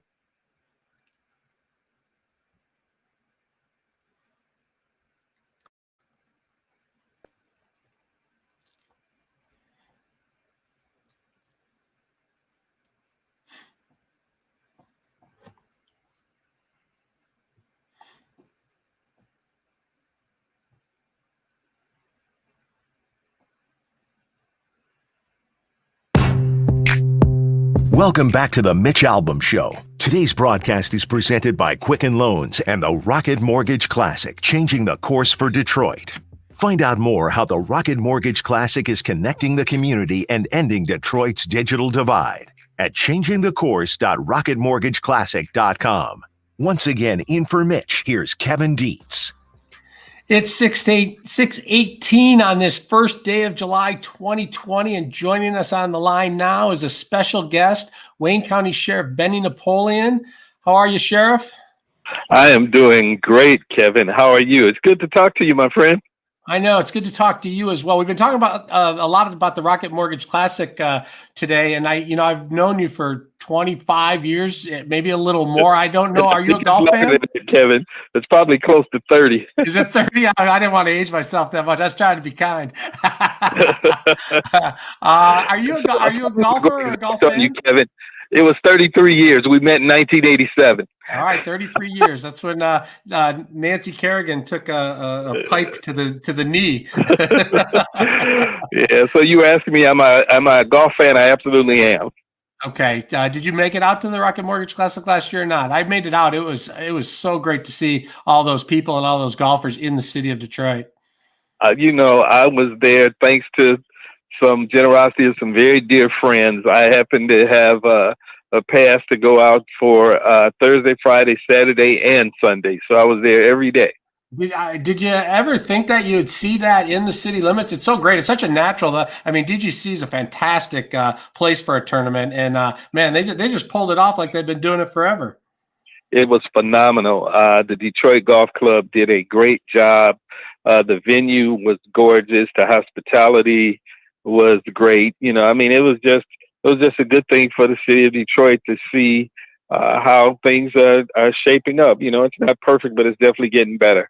Yeah, it's great. So we've been reporting a lot on COVID stories, and so much of it has been negative. And I wanted to bring you on to talk a little bit about one of my favorite positive COVID stories ever. And it involves some amazing nurses and doctors and people and community and prayers and all of that. And it's a story that involves your brother, Hilton Napoleon, who's the Highland Park police chief. He unfortunately came down with a bad case of COVID. Oh yeah, he was one of the first people to really get it bad, and we really didn't understand the severity of COVID when he fell ill. He fell ill on a Tuesday, went to emergency, and they sent him home. And a few days later, on a Friday, he was admitted to the hospital, and he stayed in the hospital for 71 days, and he spent about 30 of those on a ventilator. It was a very, very, very challenging time for the family. And so you saw firsthand what families are going through when you want to go be with your loved one, and they say you just can't. It's too dangerous for them. It's too dangerous for you. Absolutely. He was in the hospital all that time, and he was not allowed to have a visit from his wife, his mother, his kids, no one else in the family. And honestly, Kevin, a lot of people don't know, but he wasn't the only one. 9 other members of my family came down with it, and I had a cousin and an uncle who died from it. So, we got hit pretty hard in those in the early days of COVID. So I am acutely aware of how dangerous this virus is. And I urge everyone to take it serious, wear your mask, keep your social distance, stay out of crowds. And that's the only way we're going to defeat it. Do you remember it happening in real time? Because the way I remember it, it was sort of this thing that, was overseas, and all of a sudden there was a case in the United States. And then all of a sudden it got very, very serious very, very quickly. That's exactly how I remember it. It was like, oh, they've got this virus, it's spreading someplace else, and it's like the flu, but it's much more serious, and it's coming your way. And the first I remember hearing about it was when it was in Washington State, and it infected a senior building, and several of the seniors in that building died. Then it floated down into Cali, and it was headed our way. And then my brother got sick in March, and it really, really hit home. And from that point on, it was really kind of tragic, because I was getting calls almost every morning from people telling me somebody that I knew and that I was close to had died, or either they were in the hospital on a ventilator. It was just a horrible, horrible, probably month and a half for me and my family. I had a sister who was, severely ill, nephews, nieces, cousins. It was just a difficult time. And you said your brother was in for 70 days and started early. So you probably saw how the hospitals went from, normal capacity to just being overrun. Oh, it touched not just personally, but professionally. I had one of my commanders who I grew up in the neighborhood with, Commander Collins, who passed from the virus, and then another Deputy Dean Savard who died from the virus. So I was getting it both at work and at home. And what were some of the things you saw that nurses and doctors were doing? I talked to some people who work in the hospitals, and they just have these extraordinary stories of stamina, really. Just having to go without sleep, doing everything they could to just try and basically keep people alive. It was the men and women who are working in that environment are true modern day heroes. The medical staff, folks who are just attendants or whatever function they had, they were working around the clock with limited resources, not understanding really how this virus is spread. It was a difficult time. And I tell you that when this is all said and done, I certainly hope that the people in the hospitals and the first responders and people who have had to deal with this close up get the recognition that they deserve, because trust me, I've been in law enforcement now for 45 years. I haven't seen anything anywhere near like this, because most of the dangers that we were confronted with are dangers that you could see, you could feel, you could touch. This one was totally invisible, and you just didn't know how to fight it. And now that we know what we need to do to stop the spread of this virus, I just urge people to really, really believe in the science, pay attention to the science, and do the things that they say can mitigate it. One of the things that really, really bothers me is when I see people who are not courteous enough to wear a mask that will save the people that they're around. And I've heard all kinds of analogies that folks give.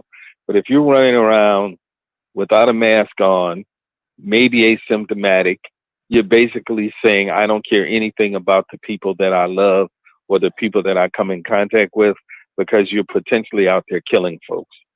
So today, the governor decided to shut the bars back down for most of the state. Do you agree with that? If they're seeing a spike, is that how you do it? You stay on the side of caution.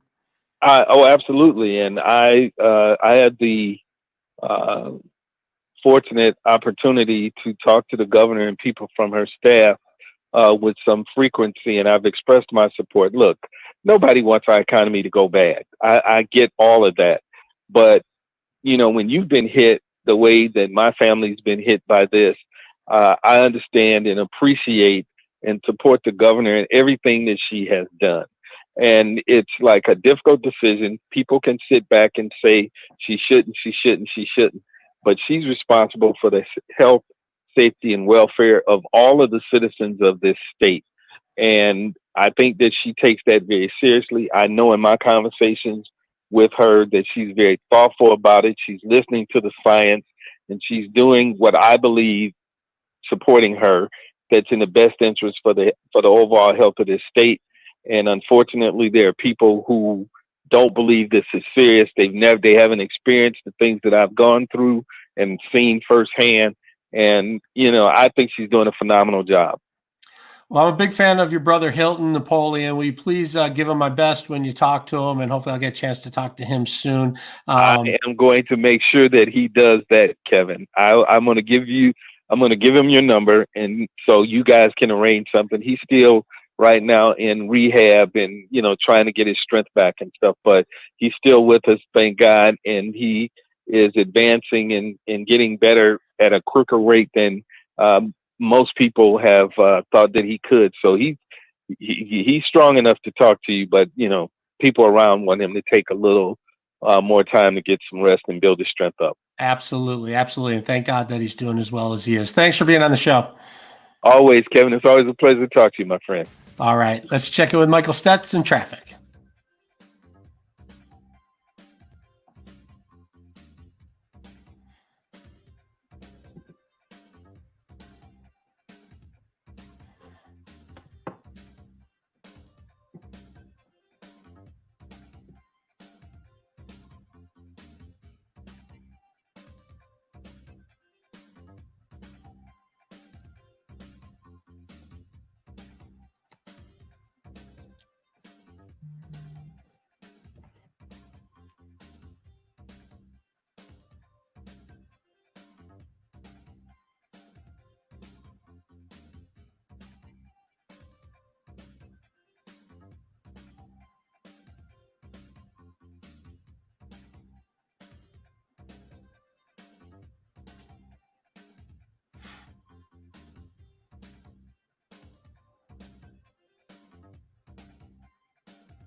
Clay, you're saying good morning. It's not morning, or are you going to be there tomorrow morning at 5:30 when we start up on the Paul W. Smith show? Is that what you're saying?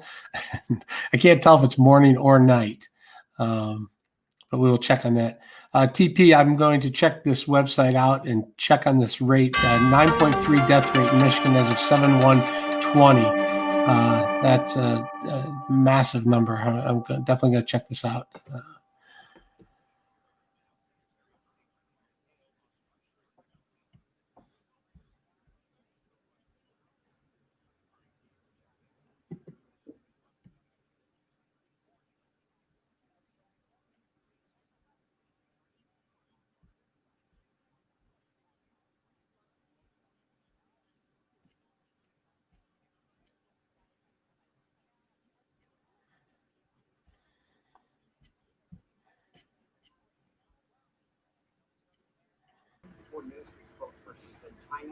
Kevin, Yes. it is Jason that'll be joining us here, Okay.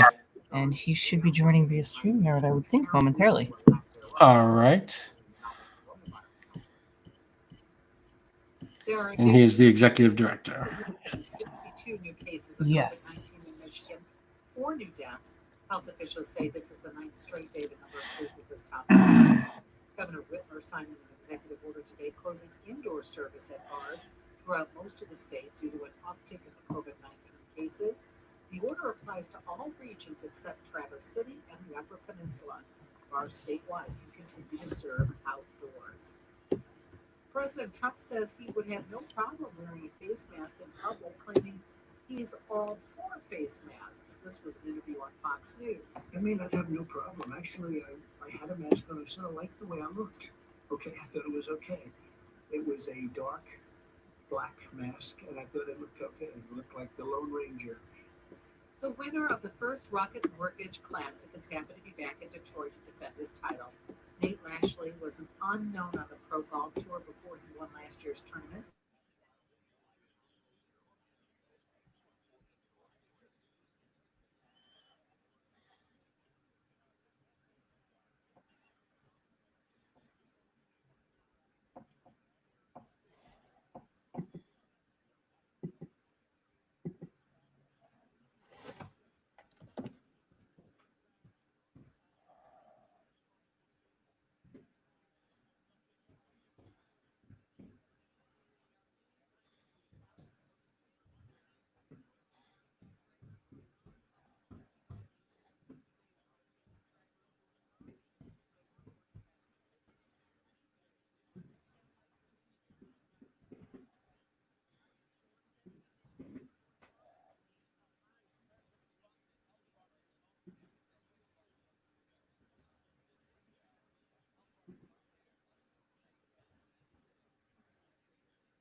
Emily, wasn't Laura great? You're right. That's so cool to see what's happening along with the golf. The golf is cool. Having it in Detroit is amazing, but to see how much money is not only coming in, but to see where the money's going and who it's helping, and it just puts a spotlight on the needs that exist, and it just encourages more people to find other ways to help, which is very cool. That was great talking to Laura. Hey, Jason. Hey, how's it going? Good. We're on Facebook Live, and we're talking with some of the people who are watching about how great Laura was. What a great interview she was. And Laura's awesome. She's really good at what she does. We love Laura. Yeah, I told her she's got the best job in the world, just finding out who to help and how to get them money and make life better for people. And awesome. Not all bad. How's it going out there?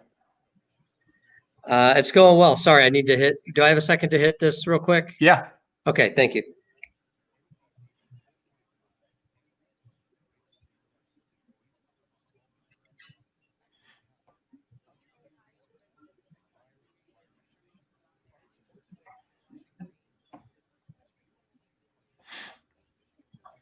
Okay.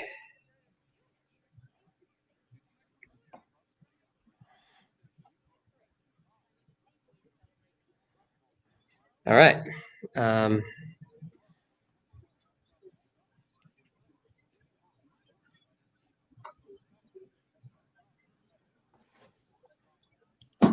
Okay.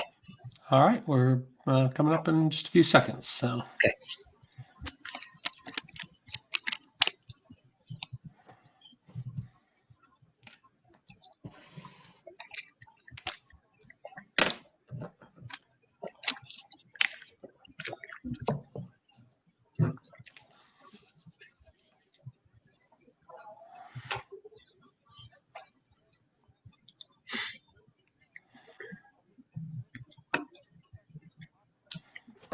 We're coming back in about 10 seconds.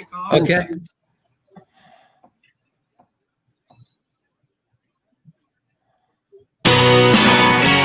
Welcome back to the Mitch Albom Show. Today's broadcast is presented by Quicken Loans and the Rocket Mortgage Classic, changing the course for Detroit. Find out more how the Rocket Mortgage Classic is connecting the community and ending Detroit's digital divide at changingthecourse.rocketmortgageclassic.com.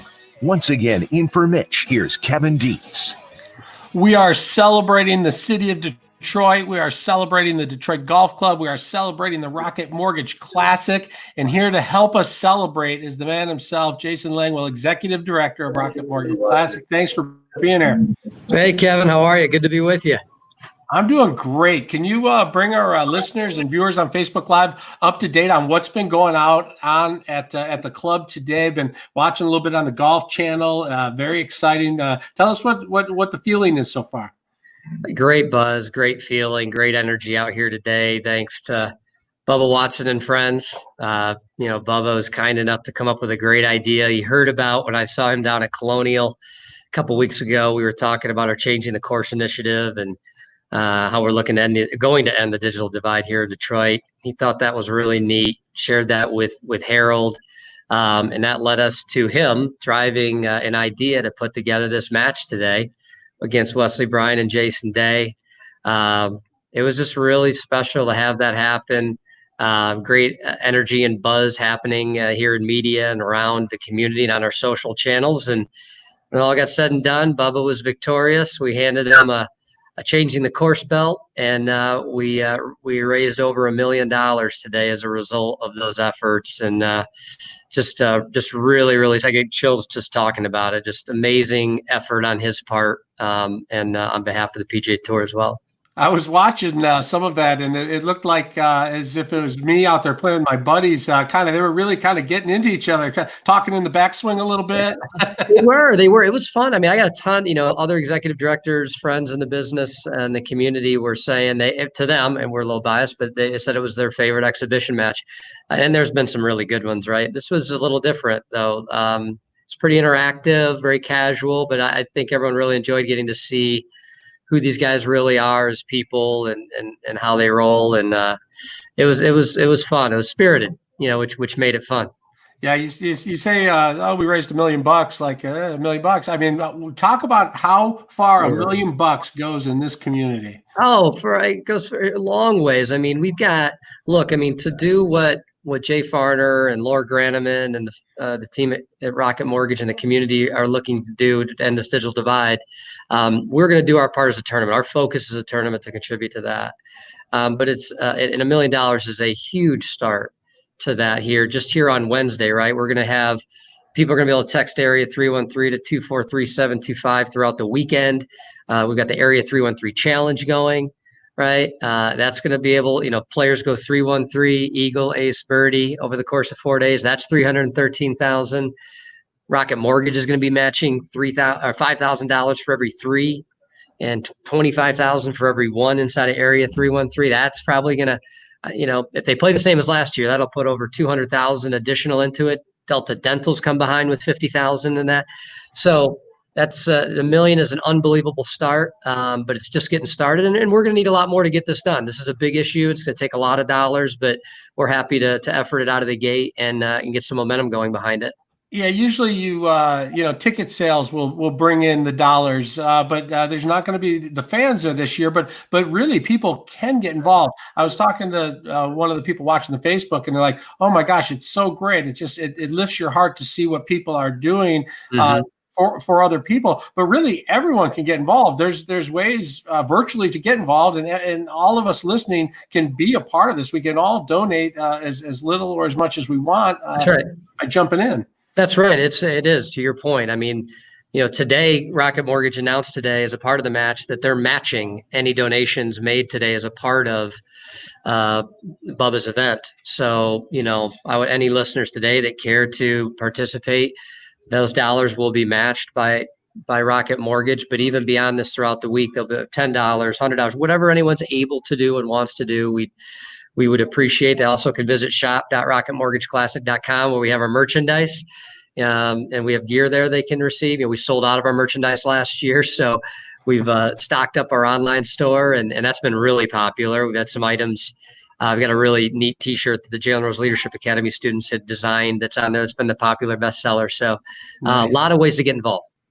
You know, you think of Detroit, you think of the golf club, how long it's been around and the history of that place. And you think about Detroiters and how tough they are. And here COVID comes into the world and threatens to wipe out this tournament this year, but it doesn't. Detroit just keeps fighting. The folks there at the Rocket Mortgage Classic keep fighting. And we're going to have a year 2. And that is going to really be important to the momentum of year 3. I think so. You know, I know so. I mean, we're big believers in the spirit of Detroit, right? Which we define as the people and places of Detroit, and they're tough and strong and supportive, and we've seen that this year already. But I do think that, to your point, you know, we had a great year 1, great team effort by the community, our title sponsor, our team. But the focus, I think, the credit went to the social aspect, the experience, and how fun it was. And I don't think enough got talked about the social good of the event, not just the social event aspect. And so this year, I think we're able to shine a spotlight on not only Detroit, but on our giving efforts. And I think as we head into year 2, people will be able to bring together the memory of the year 1 experience. They'll be able to bring back this year's memory of all the social good and our ending the digital divide and changing the course initiative. So as we head into year 3, they'll be able to put those two together and know what we're all about in an event, and that's both. Yeah, I love that. I love the golf, but I love that this is bigger than golf, and I love everything that you guys are doing. Jason, thanks so much for being on the Mitch Albom Show today. Have a fabulous weekend. We're all going to be watching on TV, and we're going to be clamoring for tickets to get out there next year. Thanks, Kevin. I appreciate it. All right, you bet. You're listening to the Mitch Albom Show. Let's check traffic with Michael Stetz. Thanks, Jason. Appreciate it. You got it, Kev. See you. See you. Give my best to Mike. I will.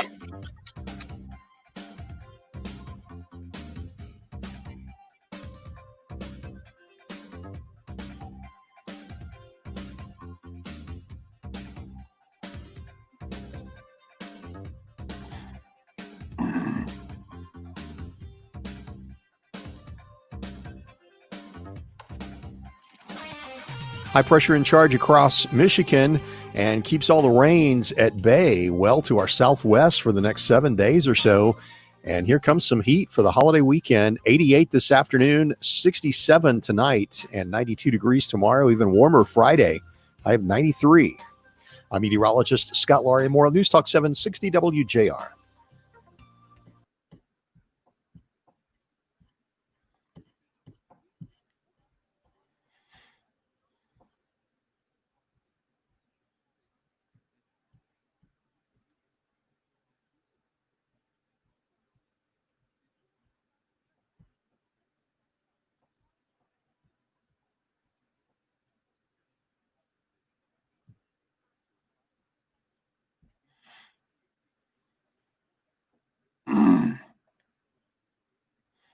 Hi, Laura.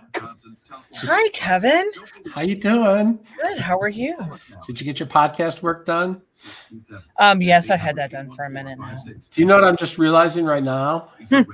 That I have to do Paul W.'s show tomorrow, and like I have to prep for that before I go to bed. So I gotta prep for Paul W.'s show. I know. I heard you say that. I didn't realize you were in for him, and I didn't envy the turnaround. It hadn't hit me till just now. I gotta be ready to go by 5:30. What's that? Is the show booked? Yeah, I had some people, and Ann always has some people. It'll be fine. I just need to have some idea what I'm talking about. Consultation to finally You'll be address fine. this abuse. You always are. It'll be fine. Since the 1980s, more than Danny, what is this chat about? This is about the WJR shows. You can talk about anything you want. You can call into the show. You can write a question here. You can write a comment here. We're going to use the end of the show to talk about masks versus no masks, the heat wave, whether we love it or don't love it. Anything else you want to talk about? The bars are closing, according to the governor today down here. The schools are opening. Jump in and whatever comments or questions you have, feel free to share them here on Facebook. And that's what we're going to talk about. We're also going to take calls if people call in to 877-44-MITCH. Now I know how it works because Laura has told me that if she puts a name up there, that means there's a caller ready, which I did not know at the beginning of the show. We're on a new format on StreamYard on Facebook Live, so we're all getting the hang of this thing. For painting the outside or So if you're out there on Facebook and you want to call in the show, it's 877-44-MITCH. And if you want to just text your comments or questions, you can do that right here on the Facebook Live. I think I've seen most of them as they come in, or some of them anyway. And we'll see what is going on. Or commercial. CertaPro takes care of it all. Schedule your free estimate at CertaPro.com. Each CertaPro painter's business is independently owned and operated. They're right here in our community. That's Certa with a C. CertaPro painters. Proven and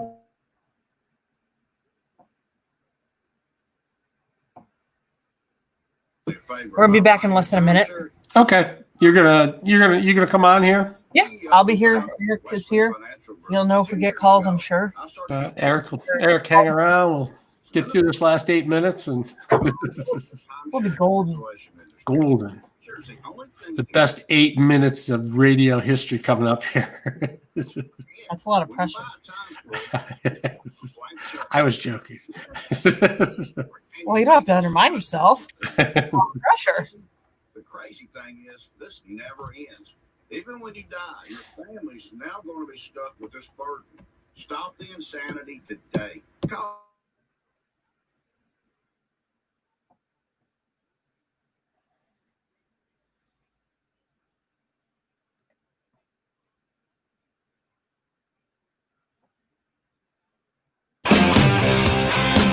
Welcome back to the Mitch Albom Show. Today's broadcast is presented by Quicken Loans and the Rocket Mortgage Classic, changing the course for Detroit. Find out more how the Rocket Mortgage Classic is connecting the community and ending Detroit's digital divide at changingthecourse.rocketmortgageclassic.com. Once again, in for Mitch, here's Kevin Dietz. The number to call is 877-44-MITCH. You can call in or text in. We are going to open up the lines right now. We had a lot of guests on to talk about the Rocket Mortgage Classic today. We had Sheriff Benny Napoleon on talking about his brother's survival from COVID in the hospital for 70-some days. Unbelievable. We had the Detroit City Council president on. Busy show, but we wanted to give you guys an opportunity to call in, to text in. You can comment on Facebook Live. We were talking at the beginning of the show about some breaking news about the governor who is going to shut down bars in lower Michigan. The people will be able to still go outside to bars, but the inside portions of bars are going to be shut down because of a spike in cases. There's a problem in Grand Rapids. There's a problem in East Lansing. I think there's a smaller problem in Royal Oak. And now the governor has decided to shut down the bars indoors one day after saying that the schools are going to open, that they'll wear masks in schools, but will not necessarily social distance. So we want to hear from you. Another thing we could talk about is this heat out here. I think it's officially a heat wave if you have 5 days of 90 degrees in a row, or at least it's official to me. Laura, what do you think? Are you a fan of the heat every day, 90 degrees? Not every day. I do like it hot. However, it depends on what I'm doing. Like if it gets a little much for walking the dog, but really what makes it bad for me is the humidity. Yeah. And I've got bad knees, so it gets to a point where it's miserable. Really? Yeah. I was saying all winter it's too cold to go for a walk, and now I'm saying it's too hot to go for a walk. I think I'm just lazy. I think I just don't feel like walking. I think that's the problem. Let's give George a chance. He's calling in from Detroit. He wants to talk about the death rate of COVID, and I'm glad he's calling because I was saying earlier that it's under 1% of people who die from COVID who catch it. Somebody had corrected me and said in Michigan it might be as high as 9.7. George, let's talk about COVID. Yeah. Okay, Kevin. Thanks. the actual number, for what it's worth, these numbers are they kind of float, and you hear so many different conflicting things. But from the CDC themselves, the latest number that I've seen is 0.26%, which is in the same ballpark they usually say for influenza. It's 0.1 to 0.4%. So it's right in the middle there, between that. So it would be the average of influenza. But what people don't consider in saying, now this seems to be worse. If the numbers of deaths are right, we know the cases are way more than, what they know, because they don't know. The more tests they do, obviously they're going to find people have it or have had it. But the thing is that people don't consider is the numbers for influenza is we have the flu shot, which cuts influenza down, and we already have people with herd immunity for influenza. So, you have to take, that's where stats get so tricky. You have to take a lot of factors into consideration when you're comparing them, because you're not always comparing apples with, you'll hear the thing of, 25% of, blacks shot by, police or whatever. It's 25%. So they're 13% of the population. So that means there's twice as many, shot as represents the population. Well, that's not true, actually. If you go with the amount of encounters of blacks to police and whites to police and the deaths, figure there, then you see it's there's a good saying that, I like stats. I take a lot of time to look them up and try and compare and be correct. What do you, George, what are you doing with the numbers that you're seeing? How is that making you treat COVID in your household? Well, all right, here's the thing. To me, I'm of the school that the whole thing was done, backwards. That we, from the beginning, and I know we didn't, initially in the first month, 28 days, let's say that, for the mayor's or the governor's shutdown that was legal at that point. I'm losing my train of thought here. Do you want to be out and about? Do you want everyone to be out and about and just catch this thing, or do you think everybody needs to stay away from each other until we have a vaccine? No. Well, we should have quarantined the weak, the elderly, and the sick, and not quarantine the healthy, and let the healthy go out there, catch it. Now it sounds counterintuitive, but it's there's very low their death rate. So they would get it, they get the antibodies, they have immunity, so they're not spreading it to anyone, including the old. But we did the opposite thing. We closed everybody down, including the healthy. Now the old got it because they didn't protect them like they were supposed to, and the young are getting it. But they would have got it and got over it and then wouldn't have infected the healthy. So it's been done upside down. It's been done backwards. But everybody wants to pat themselves on, we saved lives. We shut down. We did all these sacrifices. It's like, I don't think so, because I always compare Sweden, which is a very good comparison, to Michigan. I've gone through the stats many times of just all the, it's not perfect, but it's a very close comparison. They never shut down. Their death rate is lower than ours. They had their first death before us, and they're also they're catching up on pretty quickly on the cases. The cases don't matter. Deaths is what matter. If you get it and get over it, you had it. Now you're over it. Now you've got immunity to it. Herd immunity or natural immunity. So. All right, cases George. Don't matter. I appreciate your call. Great call. I want to give Mike a chance to call in from Flynn. He's talking about only a percentage of the bars are closing. Mike, what do you know about this? This sort of was breaking as we went on the air, so I read a quick story on it. What do you say? Right. From what I've read, that the bars that are shutting down have to have over 69% alcohol sales. So not every bar is going to shut down. So the restaurants that serve alcohol, as long as their patrons are sitting in seats or sitting in stools at the bar, they still can serve alcohol as long as they're not serving over 69% of last year's sales is what it's going by. So yeah, so a lot of places are still going to be open, I guess, is bottom line. So that's kind of important because they've been struggling to stay open. Yeah, that's true. So in my mind, the way I pictured it when I read it, I'm picturing like college type bars, places where the main the main point is to go and drink and socialize, not your restaurants where there is a bar, but you're mostly eating. That's what you're saying, right? Trying to keep places that, you have, like you're talking about, gatherings of people all getting close together and gathering in groups and drinking and talking and, Yeah, that's the purpose of our order. The last thing we want to do is discourage people from helping the local restaurants that are open. We don't want to just say things are closed and then people don't go out at all. So we'll get the exact rules on that and get the word out. But I think you're right. I think they're talking about bars, not restaurants, and they're open outdoors too. If you have outdoor seating, those will still be open as well. So all right, we appreciate you guys calling in and getting us the numbers and the facts on this stuff. The audience is super important. You're listening to the Mitch Albom Show. Thanks for checking in. Let's check in with Michael Stetz and traffic.